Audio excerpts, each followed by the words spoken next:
Mayor की chair पर कौन बैठेगा, लेकिन आज मैं बता दूंगा कौन बन सकता है। जानना चाहते हैं? छत्तीसगढ़ के नगरीय निकाय चुनाव की विस्तार न्यूज ने बहुत बड़ी कवरेज की है। मैंने आपसे कहा था मध्य प्रदेश छत्तीसगढ़ में ऐसा कवरेज आपने नहीं देखा होगा। सहयोगी सभी 10 नगर निगम में गए थे और जमीनी हकीकत को दिखाते हुए स्थानीय वोटरों से बातचीत भी की थी। अब चुनाव के नतीजों को लेकर भी विस्तार न्यूज ने बड़ा विश्लेषण किया है। करीब 17,000 लोगों से बातचीत करके विस्तार न्यूज एक सटीक नतीजा लेकर आया है।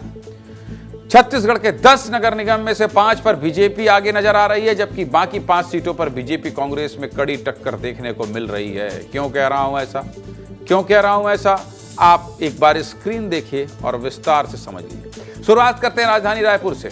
रायपुर नगर निगम में बीजेपी प्रत्याशी मीनल चौबे और कांग्रेस प्रत्याशी दीप्ति दुबे के बीच टक्कर है, लेकिन बीजेपी की तुलना में कांग्रेस कई मामलों में पीछे दिखाई दे रही है, क्योंकि लोगों में कांग्रेस के पिछले महापौर को लेकर नाराजगी रही है। साथ ही भ्रष्टाचार और विकास की रुकी रफ्तार के अलावा स्मार्ट सिटी के पैसों में गड़बड़ी का मामला भी बीजेपी के पक्ष में है। वहीं राजनांदगांव नगर निगम में भी बीजेपी कांग्रेस से आगे दिख रही है। विधानसभा अध्यक्ष डॉक्टर रमन सिंह यहां से लगातार 4 बार विधानसभा का चुनाव जीत चुके हैं, इसलिए बीजेपी का गढ़ रहा है।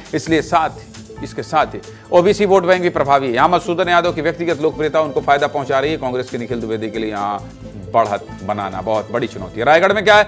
रायगढ़ नगर निगम में भी बीजेपी आगे दिख रही है और बीजेपी प्रत्याशी जीववर्धन चौहान एक तरफा बढ़त दर्ज करते हुए नजर आ रहे हैं, जबकि कांग्रेस प्रत्याशी जानकी काटचू को लेकर लोगों के बीच नाराजगी रही है, क्योंकि महापौर रहते हुए जानकी काटचू कामकाज को लेकर पीछे रह गए। कांग्रेस को रायगढ़ में बागी और पूर्व महापौर जेठूराम के चलते भी बड़ा नुकसान हुआ है और चुनाव प्रचार में भी बीजेपी प्रभारी ओपी चौधरी ने कांग्रेस प्रभारी उमेश पटेल की तुलना में ज्यादा दमखम दिखाया। धमतरी नगर निगम में भी बीजेपी प्रत्याशी रामू जगदीश रोहरा की सीट फाइनल है। यहां कांग्रेस प्रत्याशी विजय गोलचा का नामांकन रद्द होने के बाद माहौल पूरी तरह से बीजेपी के पक्ष में। दुर्ग में क्या हो रहा है?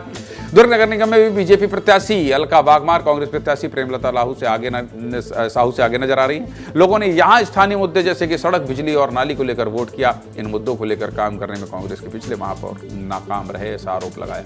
साथ ही कांग्रेस कार्यकाल में बने ठगड़ा बांध को लेकर हुए भ्रष्टाचार का आरोप भी कांग्रेस को बैकफुट पर डाल सकता है। ये तो बात रही उन 5 नगर निगमों की जहां बीजेपी बढ़त बनाने दिखाई दे रही है।